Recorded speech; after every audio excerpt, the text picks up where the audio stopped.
เออเดี๋ยวแปด ได้บ่ได้บ่เอามาสิจับให้อ่าโอ้เด้อไปสันเอฟซีเบิ่งก่อนโอ้เดี๋ยวเบิ่งไก่ก็งามเลยพี่น้องสีนี่เนาะบ้านน้องถวยทองสิเอาสีหยังเด้เนาะสิตำสีหยังเด้สีนี่งามเนาะสีของแท้เบิดเท่านี้เลยพี่น้องเอ้ย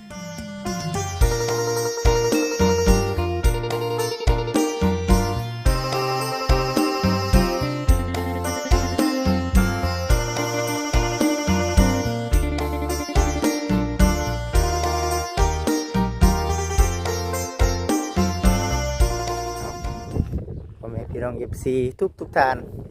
ทางฝั่งลาวฝั่งไทยทางต่างประเทศเด้อเนาะสบายดีอยู่ดีมีแห้ง FC กำลังเบิ่งกำลังชมอยู่เดี๋ยวนี้พี่น้องเอ้ยขอให้ถึกเด็กถึกเบอร์เด้อเนาะผู้ใดที่ว่ามักเสียงโลกเสียงเสียงโชคเสียงดวงก็ได้เขามาเบิ่งมาชมแล้วขอให้มีแต่สิ่งดีๆเข้ามาในชีวิตเนาะมื้อนี้วันนี้เนาะมาเบิ่งเฮือนจบเฮือนงามได้พี่น้องเอ้ยบัดนี้ก็ได้เนาะมีแต่เฮือนงามๆมาแย่งอีกก่อนเนาะ FC ก่อนสิเข้าไปหาทั้ง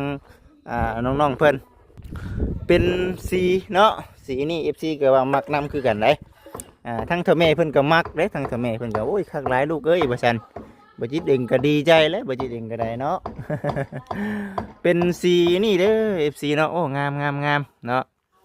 ยังบ่ทันได้สำเร็จผลได้นี่สำนี้ไปก่อนเฮายังบ่ได้ตุงบ่ได้ตัดมัน FC บอกว่าเอาสีแดงเลือดมาเลยเด้อบ่จิตเด้อว่าซั่นสีก็จะเป็นสีแบบคืออันนี้แหละพี่น้องเอ้ยเนาะสีตัดกันนี่แหละเบิ่งไปกันว่ามีงบมีเงินดอกเนาะเว้าเผื่อไว้พี่น้องเอ้ยก็ถือว่างามเนาะสวยงามเป็นอันนี้เนาะเป็นสีงามเลยเห็นบ่ฮึเป๊กๆพี่น้องเอ้ยมาเข้ามาทางในเฮือนจะมีแมงจักจั่นโอ้เด็กที่เคยได้กินบ่แมงจักจั่นพี่น้องเอ้ยเนาะข้าวตะกี้ไปหาติดได้พี่น้องเอ้ยเนาะหาติดได้ข้าวตะกี้ไอ้นี่บ่ค่อยมีเวลาดูดิเอาสบายดีสวัสดี FC บัดจุกูทุกคนมาเบิ่งน้ำกันเนาะนี่ก็จะเป็นเพื่อนชาญล้านเป็นน้องไซล่าเพิ่นถ่ายให้กับทั้งทำไมเพิ่นเบิ่งก่อนเนาะออกมาดีออกมางามเนาะถือว่าสวยสดงดงามหลายทางด้านอันนี้เนาะ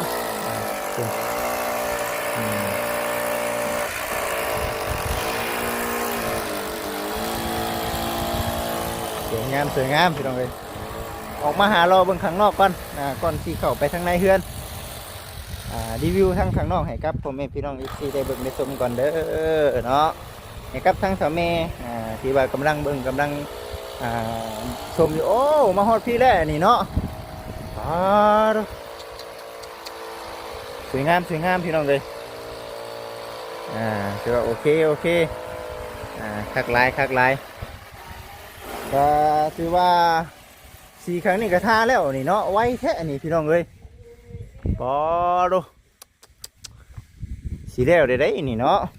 มีแต่สีตัดเท่านั้นเด้อสันสีตัดแล้วก็สีตัวนี้นะมาบุกตัวนี้สัน FC เนาะ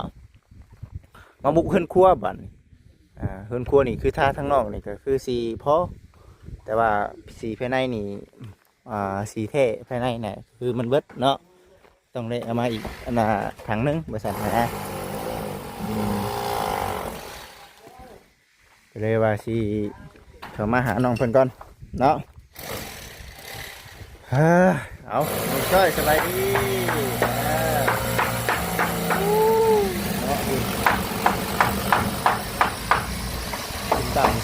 ต่ำเลยเนาะ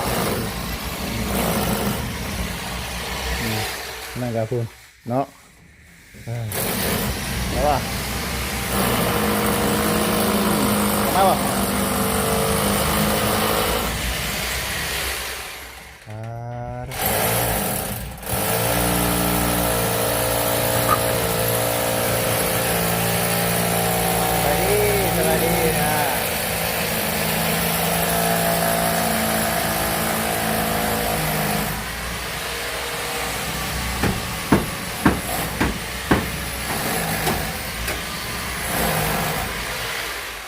อ้ยเนาะบ่ได้ยินเสียงหยังเลยพี่น้องเอ้ย เออ เข้าบรรยากาศร้อน บรรยากาศเป็นแห้งร้อนเขาก็เดิมบัดนี้ได้บ่น้องได้บ่โอ้เทคานบ่มื้อนี้มีบ่โอ้สบายดีน้องเอ้ยเด้อสบายดีเทคานน้ำน้องนี่เนาะมีเทคานหลังจากเทแล้วก็คือสิตั้งโบแก้วเนาะตัวนี้เนาะตั้งโบแก้วโอ้นี่ดิตัวนี้ตั้งแล้วตัวนี้สิใส่ช่องลมพี่น้องเอ้ยตัวนี้เนาะโอ้ตะปูน้ำมันระวังตะปูนะตัวนี้สิก็ขึ้นก็ไม่นบ่น้องก็ได้เนาะบัดนี้หลังจากว่ามั่งคานนี่ดิมั่งอันน่ะสีใส่บ่สีใส่ช่องลมเอาบ่มีของลมของน้ำด้วยเดี๋ยวแปด ได้บ่ได้บ่เอามาสิจับให้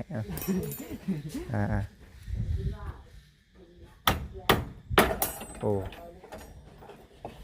ไป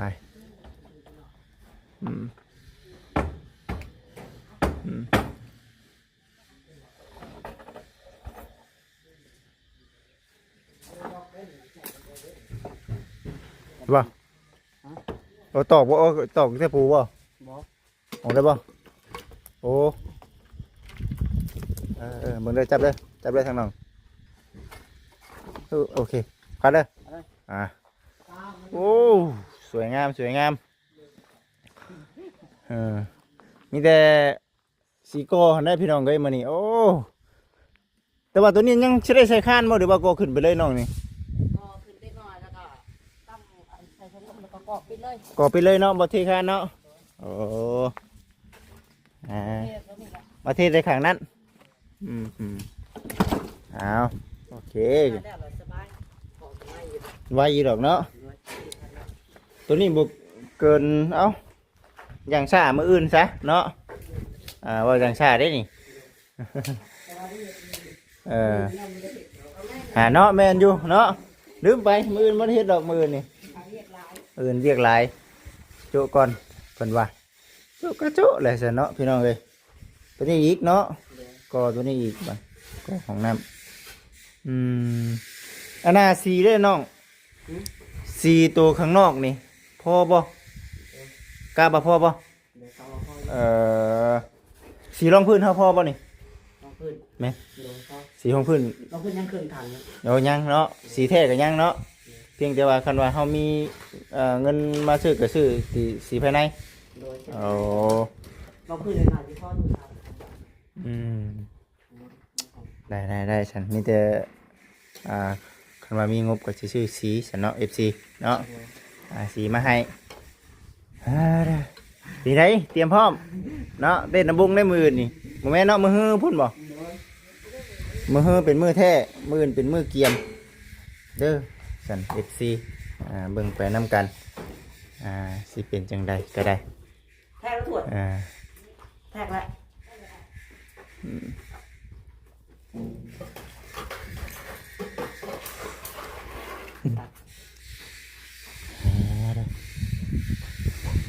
เบิ่งไปน้ำกันพี่น้องเอ้ยตอนนี้ก็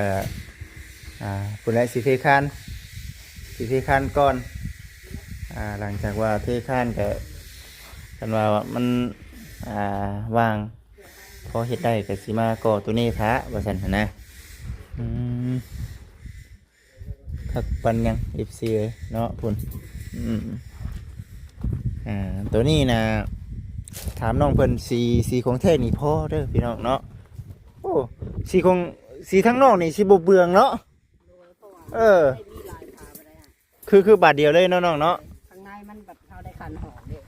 เนาะขันห้องลายผากว่าพังนั้นพังนี่ดิข้างนอกมันข้างนอกมันไม่หลายเนาะเพียงแต่มันสูงมีซื่อประชันนะ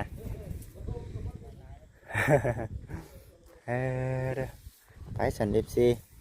เบิ่งกันโอ้เดี๋ยวเบิ่งไก่ก็งามเลยพี่น้องสีนี่เนาะบ้านน้องถุยทองจะเอาสีอย่างเด้เนาะสีต่ำสีอย่างเด้สีนี่งามเนาะ ดิสีของแท้เบิดเท่านี้เลยพี่น้องเอ้ยนะครับเนาะยังสีนี้บาทนี่เนาะสีนี้นี่เบิ่งก่อนสีลองหาเบิ่งคักๆพี่น้องเอ้ยว่ามันสีมีสีอย่างนั้นเลยเนาะส่วนตัวนี้กับพี่แรกบัดนี้เขาต้องโบกต้องนั่นแน่เนาะลูกดินแห่นั่งตัวนี้แห่ชายน่าจะได้อยู่เนาะเบิ่งกันเบิ่งไปน้ำกันทางน้องๆเพื่อนในเรื่องแห่กับชายนี่ไอ้ว่าได้อยู่เหมือนบ่ในการเทเนาะได้บ่กับตัวนั้นได้เนาะชายเอาตัวนั้นพ่อก็ว่าได้อยู่แต่ว่าโบกนี่สมมุติว่าโบกนี่สิบ่พอบ่พอเนาะถ้าโบกนี่น่ะสิบ่พอฮอตเนาะ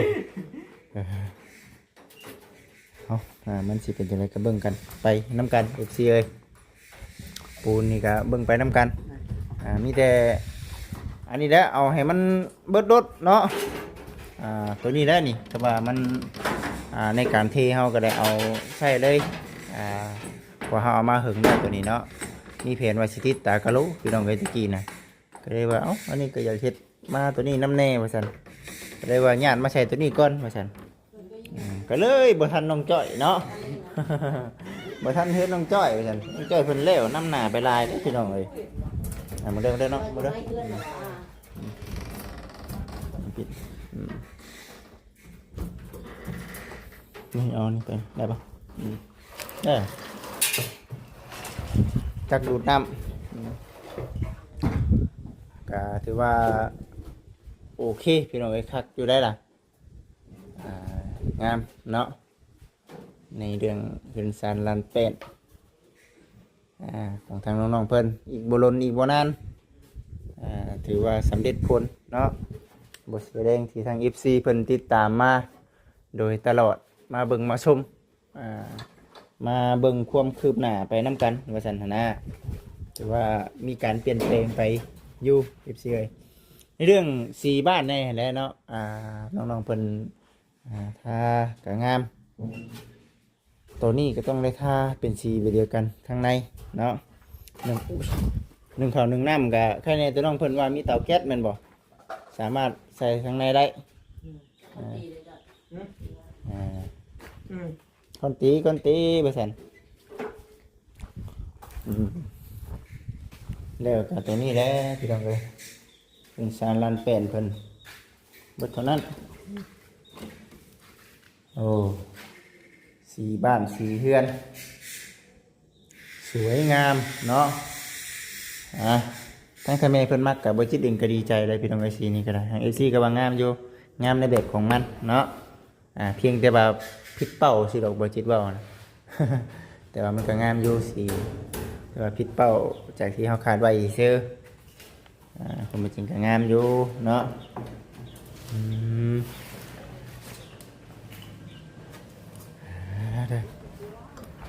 เห็นยังไงน้องจ้อยมานี่ชมพูเนาะใส่บรรทุกใส่ขนคือเก่าเนาะ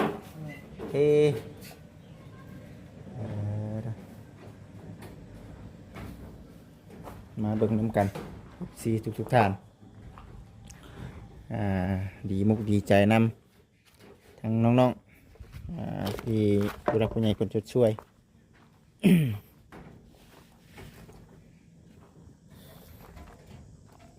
เอาให้แล้วมานี่เนาะในการเทคานมานี่เนาะ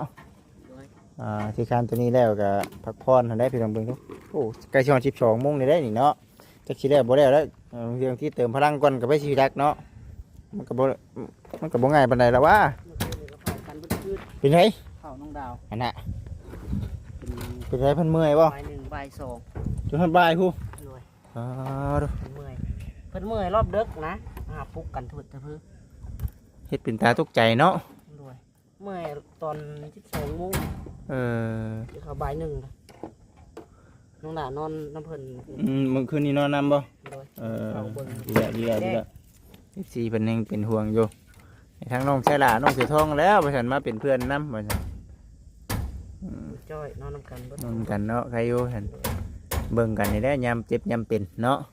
อืมเป็นเรื่อยเนาะน้องดาวกันเนาะ เมื่อยจะลุกบ่ได้ เออ เป็นอะไรบ่ฮู้คือกันมันเป็นคนอ่อนแอแต่เก่าดาวคนบ่ค่อยกินให้ บอกขออนุญาตนำบัดบ่ต้องจงแจงเนาะบ่ค่อยสมบูรณ์ปานใด พักเพิ่นก็บ่กินนะ อันนั้นเออ พักนี่โอ้ยไปหากินเพื่อกันยังตามห้านนี่มีเย็นพักนี่ บ่มัก บ่ ติ เท้าออกเบิด บ่มักพักติเอาแหละ พักกาดพักหยังก็บ่ได้กินเด้ อืม บ่กินเบิดพักอันเป็นพักนอกไว้ โอ้ยเนาะมื้อหน้านะสิมาเอาพักมาลวกสู่เพิ่นกินก่อนพี่น้องเอ้ยเนาะ แล้วบ่กิน บ่กินพัก บ่แข็งแรง มันก็ต้องปะปนกันน้ำได้เนาะ บ่กินแต่น้อย อืมบ่ค่อยมักพักปานใดเนาะอืม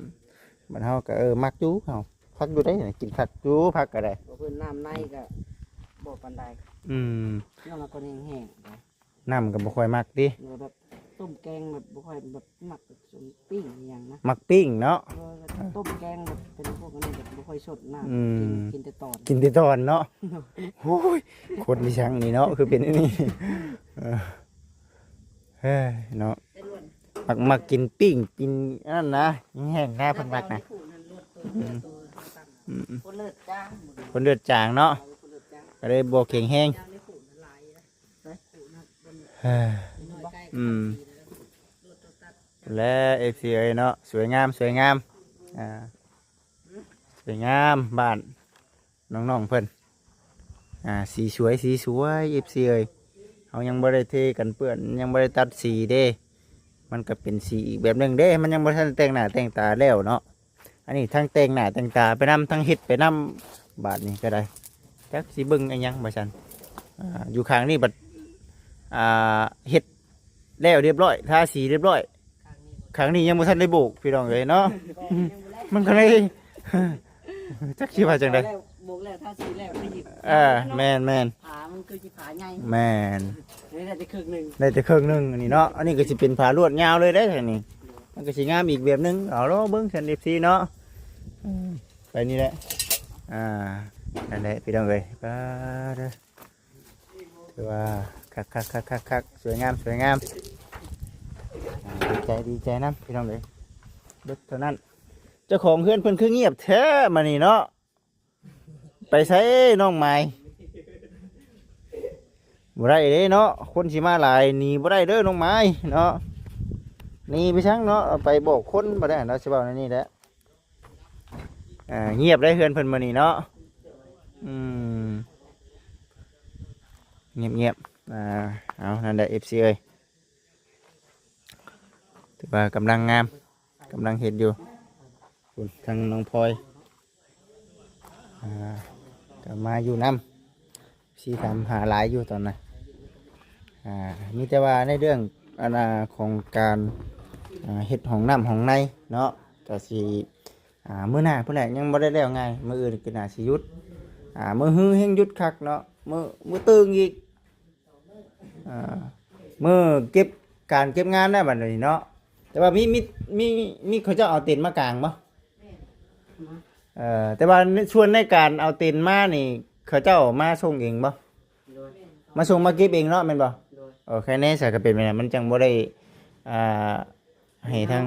เก็บเอาไว้ให้เพิ่นแล้วเพิ่นมาเอา เอาได้เก็บคือ อย่าว่าทั้งเอามาเอาไปส่งไปนี่บ่ได้เนาะยากเด้อเฮาก็เฮ็ดหลายแนวโพดได้นี่เนาะ ก็เจ้าเอามาหรือว่ากลางให้เพิ่นช่วยกันกลางเนาะเอาสัน FC รอเบิ่งรอชมไปน้ำกันว่าสิเป็นจังใดเนาะถือว่าเบิ่งบรรยากาศนะว่ามื้อนั้นมันคนสิหลายหน่อยสำใดก็รอเบิ่งรอชมไปน้ำกันเด้อพี่น้องเด้อเอาพี่น้องเอ้ย โอ้ยทางพูด นี่ยังเลย